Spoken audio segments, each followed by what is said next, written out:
નમસ્કાર વિદ્યાર્થી મિત્રો, સ્વાગત છે તમારું યુટ્યુબ ચેનલની અંદર. ધોરણ 8 ની અંદર વિજ્ઞાન વિષયમાં આપણે અલગ અલગ પ્રયોગો આવે છે. તો પ્રયોગ પોથીની અંદર પ્રયોગ 11મો છે, આજે જોવાના છીએ. વિડીયો અંત સુધી જોજો. વિડીયો ગમે તો લાઈક કરજો, તમારા મિત્ર પણ વિડીયો શેર કરજો. સાથે ચેનલને સબસ્ક્રાઇબ ન કરી તો ચેનલને સબસ્ક્રાઇબ કરી લેજો. આવા નવા વિડીયો ચેનલ પર મુકાતા રહેતા હોય છે. ન જોયેલા વિડીયોસ ઉપર વિડીયો સેક્શનની બાજુમાં પ્લેલિસ્ટ છે, પ્લેલિસ્ટમાં નીચે જશો ત્યાં એરો હશે, એરો કી ઉપર દબાવશો તો ત્યાં તમને નીચે જુદા જુદા પ્લેલિસ્ટ જોવા મળશે, જેમની અંદર ધોરણ 8 ના પ્લેલિસ્ટ છે. બરાબર, ધોરણ 8 ના સ્વાધ્યાય પોથીના હોય પ્રશ્ન, તો આવા ઘણા બધા બીજા વિષયના પણ સ્વાધ્યાય પોથીના પાઠ અલગ અલગ જોવા મળે, એમાંથી તમે તૈયારી કરી શકો. ધોરણ 8 ના સ્વાધ્યાયના પ્રશ્નો હોય તો એવા અલગ અલગ પ્લેલિસ્ટ છે, એમની અંદર ઘણા બધા વિડીયો મુકાઈ ગયા છે. ન જોઈએ તો જોઈ લેજો. પરીક્ષાની એમાંથી તમે તૈયારી પણ કરી શકશો અને મોસ્ટ ટાઈમ પ્રશ્નો એમાંથી પૂછાય છે. બરાબર, તો એવા પ્રશ્નો જવાબ એમાંથી જોઈ લેજો. આજે આપણે પ્રયોગ જે 11મો છે, બરાબર, એમની આપણે શરૂઆત કરીએ છીએ. જેમાં હેતુ તમે પહેલા જોઈ શકો છો કે પાણીમાંથી વિદ્યુત પ્રવાહ પસાર કરી વિદ્યુત પ્રવાહની રાસાયણિક અસર એટલે કે કેમિકલ ઇફેક્ટ છે એ સમજવાની છે. બરાબર, રાસાયણિક અસર કઈ રીતે થાય છે, વિદ્યુત પ્રવાહ પસાર થાય એ આપણે જોવાનું છે. તો સાધનો તરીકે તમારે જોશે બેટરી, વાહક તાર, બીકર, કાર્બનના 2 સળિયા અને પદાર્થો તરીકે જોશે પાણી અને મીઠું. બરાબર, તો તમે અહીંયા આકૃતિ જોઈ શકો છો. પહેલા તો આકૃતિની અંદર તમે જોઈ શકો છો કે અહીંયા કાર્બનનો સળિયો છે એ રાખેલો છે. બરાબર છે, અને અહીંયા જે કાર્બનના સળિયો છે, તમે સેલ હોય કોઈ પણ સેલ, એ સેલમાંથી તમે કાર્બનનો સળિયો કાઢી શકો. વચ્ચેનો જે ભાગ હોય ને એમાંથી તમે કાર્બનનો સળિયો કાઢી શકો. એવા 2 કાર્બનના સળિયા એટલે 2 સેલની જરૂર પડે, જે પેન્સિલ સેલ આવે છે એટલે કાર્બનના સળિયો તમારે મળી જાય. પછી આવા વાહક તાર લઈ લેવાના, બરાબર, અને બેટરી લેવાની છે. હવે અહીંયા તમારે પહેલા તો શું જોશે, તો કે પાણી ને મીઠું જોશે.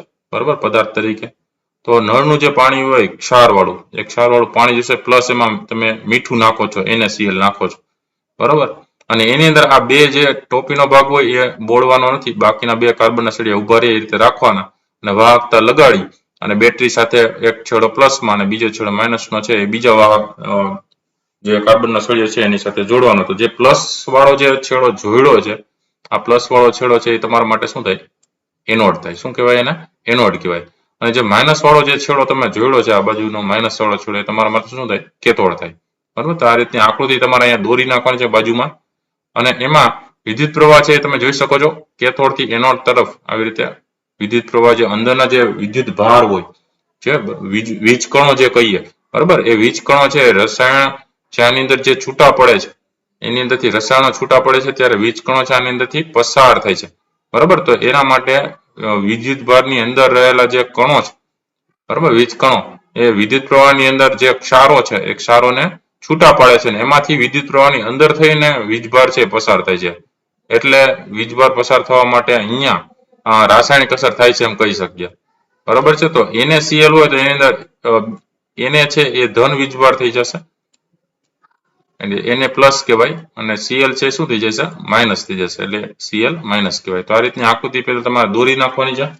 એટલે શું થાય છે કે રાસાયણિક અસર અહીંયા થાય છે એ કઈ રીતે સાબિત થયું, તો કે આની અંદર વિદ્યુત પ્રવાહ છે પસાર થાય છે. કઈ રીતે, તો કે આની અંદર જે મીઠું ઉમેર્યું તેમાં આયનો છે એ છૂટા પડ્યા. આયનો છૂટા પડ્યામાં Na પ્લસ થયું અને Cl માઇનસ થયું, એટલા માટે થઈ. બરાબર, અને એના કારણે વિદ્યુત પ્રવાહ પસાર થયો. પણ જો વિદ્યુત પ્રવાહ પસાર ન થયો હોત તો રાસાયણિક અસર થાત નહીં. બરાબર, તો પદ્ધતિ જોઈએ કે 2 નકામા સેલમાંથી સાવચેતીપૂર્વક કાર્બનના સળિયા છે બહાર કાઢવાના છે. તેમની ધાતુની કપને કાચ પેપર વડે સાફ કરીને તેના પર કોપરનો તાર વીંટાળવાનો છે અને તેમની બેટરી સાથે જોડવાનો છે. આ 2 સળિયાઓને આપણે ઇલેક્ટ્રોડ્સ કહેવાય.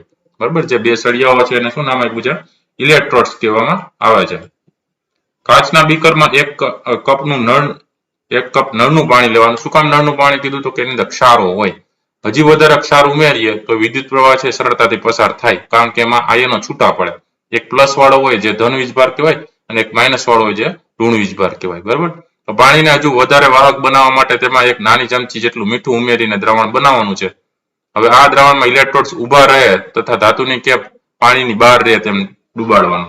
જો અહીંયા તમે આ ધાતુની કેપ સાથે જે વાયર લગાવ્યો છે એ ડુબાડી દો અંદર, તો શું થાય, તો શોર્ટ થઈ જાય. પ્લસ માઇનસ શું થઈ જાય, ભેગા થઈ જાય, કારણ કે પાણીની અંદર ગયા ને 2 પ્લસ માઇનસ, એટલે તો શોર્ટ થઈ જાય. એટલે એને ધાતુની કેપની બહાર રાખવાનું કીધું. સમજાણું? એટલે અહીંયા કીધું જો બહાર રહે તેમ ડુબાડવાનું. ઉપરનો ધાતુની કેપનો જે વાયર લગાડ્યો છે એટલો ભાગ બહાર રહેવો જોઈએ, નહીંતર શોર્ટ થઈ જાય. તો 5 મિનિટ પછી આ બંને ઇલેક્ટ્રોડ્સનું ધ્યાનપૂર્વક અવલોકન કરવાનું છે. પરપોટા ઉત્પન્ન થતા દેખાય છે તમને? તો કે હા. શું કામ પરપોટા ઉત્પન્ન થાય? તો કે એની અંદરથી રસાયણમાંથી વિદ્યુત પ્રવાહ પસાર થાય છે. હવે એટલે પરપોટા ઉત્પન્ન થાય પ્લસ ને માઇનસ પાસે. હવે અવલોકન જોઈએ તો કે અવલોકન કરતા જણાય છે કે પ્રવાહીમાં વિદ્યુત પ્રવાહ પસાર કરતા કાર્બનના સળિયા પાસે પરપોટા જોવા મળે છે અને આ પરપોટા ઓક્સિજન અને હાઇડ્રોજન વાયુના હોય છે. બરાબર? એટલે એનોડ સળિયા પાસે છે એ હાઇડ્રોજન વાયુ હોય, કારણ કે એનોડ છે એ કેવો છે? ધન છે. તો ધન વાળો જે ભાગ હોય પ્લસ વાળો એની પાસે હાઇડ્રોજન વાયુ છે અને કેથોડ વાયુ છે. બરાબર? એનોડ પાસે શું છે? ઓક્સિજન થશે. બરાબર? ધન પાસે ઓક્સિજન, કારણ કે ઓક્સિજન કેવો છે? ઋણ છે. એટલે એની પાસે O2 ધન વાળા પાસે જશે અને હાઇડ્રોજન છે એ કેથોડ ઋણ છે એની પાસે હાઇડ્રોજન જશે H2. બરાબર? તો આ રીતે એનોડ પાસે ઓક્સિજન જશે અને કેથોડ પાસે શું જશે? હાઇડ્રોજન જશે. એ વાયુ ઉત્પન્ન થાય છે. એટલે નિર્ણય લખી શકીએ કે પાણીમાંથી વિદ્યુત પ્રવાહ પસાર કરી રાસાયણિક અસર ઉત્પન્ન કરી શકાય છે. હવે એમાં આધારે પ્રશ્નોના જવાબો જોઈએ, જેમાં જોઈએ વિકલ્પમાંથી જે ABCD પ્રમાણે સાચો ક્રમાંક હોય એ જવાબમાં લખવાનો છે. તો પહેલો વિકલ્પ છે કે ખાદ્ય પદાર્થના સંગ્રહ માટે ઉપયોગમાં લેવાતા ડબ્બા ઉપર શેનું આવરણ ચઢાવવામાં આવે છે? તો ટીનનું આવરણ ચઢાવવામાં આવે છે. શું કામ? તો કે એ રાસાયણિક પ્રક્રિયા કરતા નથી, એટલે ખોરાક બગડે નહીં. એટલે જવાબમાં એ આવશે. બીજું, ઇલેક્ટ્રોપ્લેટિંગની પ્રક્રિયા એ વિદ્યુત પ્રવાહની કઈ અસર છે? તો એના ઉપર આવરણ ચડાવીએ છીએ. બરાબર? તો આવરણ ચડાવવા માટે રાસાયણિક અસર કરવામાં આવે છે. તો સી ઓપ્શન આવશે, રાસાયણિક અસર. ત્રીજું છે વિદ્યુત બલ્બ વિદ્યુત પ્રવાહની કઈ અસરને લીધે પ્રકાશિત થાય? તો ઉષ્મીય અસરના લીધે પ્રકાશિત થાય. તો જવાબમાં સી ઓપ્શન આવશે, ઉષ્મીય અસર. ચોથું છે કોની ગતિના કારણે વિદ્યુત દ્રાવણમાં વિદ્યુતનું વહન થાય છે? તો આયનોની ગતિના કારણે થાય છે. તો જવાબમાં ડી આવશે, આયનો. કારણ કે પ્લસ માઇનસ હોય આયનો, એના કારણે વિદ્યુત પ્રવાહ પસાર થાય છે એટલા માટે. બીજો પ્રશ્ન છે ખાલી જગ્યા પૂરો, જેમાં પહેલી ખાલી જગ્યા જે પદાર્થ પર ઇલેક્ટ્રોપ્લેટિંગ કરવાનું હોય તેને ખાલી જગ્યા ઇલેક્ટ્રોડ તરીકે લેવો જોઈએ. જેના ઉપર કરવાનું હોય એ ક્યાં રાખવાનો? કેથોડ ઉપર. કારણ કે ધન વાળો તો ઓગળે, પ્લસ વાળો છે એ ઓગળતો જઈને પાતળો થતો જાય. એ કેથોડ ઉપર ચડે એટલે માઇનસ વાળા ઉપર ચડે, એટલે ત્યાં શું આવશે? જવાબમાં કેથોડ ઇલેક્ટ્રોડ તરીકે લેવો જોઈએ. બીજું છે જે પ્રવાહી તેનામાં રહેલ ધન અને ઋણ આયનને લીધે વિદ્યુતનું વહન કરે છે તેને ખાલી જગ્યા કહે છે. તો એ કેવું કહેવાય? તો કે વિદ્યુત દ્રાવણ કહેવાય છે. ધન અને ઋણ આયનને લીધે થાય વહન એટલે. ત્રીજું છે એલઈડી સાથે જોડાયેલા બે તારને ખાલી જગ્યા કહે છે. તો એને શું કહેવાય? લીડ કહેવામાં આવે છે. બરાબર? એલઈડી નો પ્લસ માઇનસ નો છેડો હોય ને એને શું કહેવાય? લીડ કહેવામાં આવે. પ્લસ અને માઇનસ વાળો. પ્લસ વાળો તમે જોયો છે એલઈડી નો લાંબો ભાગ હોય, છેડાનો ભાગ, અને માઇનસ વાળો ટૂંકો છેડો હોય. ચોથું છે નિસ્યંદિત પાણી એ વિદ્યુતનું ખાલી જગ્યા છે. તો એ અવાહક છે. પાંચમું છે વિદ્યુત દ્રાવણમાં વિદ્યુત પ્રવાહ પસાર થવાથી ખાલી જગ્યા અસર ઉદ્ભવે છે. કેવી અસર ઉદ્ભવે? રાસાયણિક અસર થાય છે, જે આપણે જોયું પ્રયોગમાં. તો આ હતા અલગ અલગ પ્રશ્નોના જવાબો. વિડીયો ગમ્યો હોય તો લાઈક કરજો અને તમારા મિત્રો પણ વિડીયો શેર કરજો. સાથે ચેનલને હજી સબસ્ક્રાઇબ ન કરી તો ચેનલને સબસ્ક્રાઇબ કરી લેજો. નવા વિડીયો ચેનલ પર મુકાતા રહેતા હોય છે. ફરી પાછા નવા વિડીયો સાથે મળીએ. ત્યાં સુધી ન જોયેલા વિડીયો પ્લેલિસ્ટમાં જઈને જોઈ લેજો. તમારી કાળજી રાખજો. Thank you very much and take care.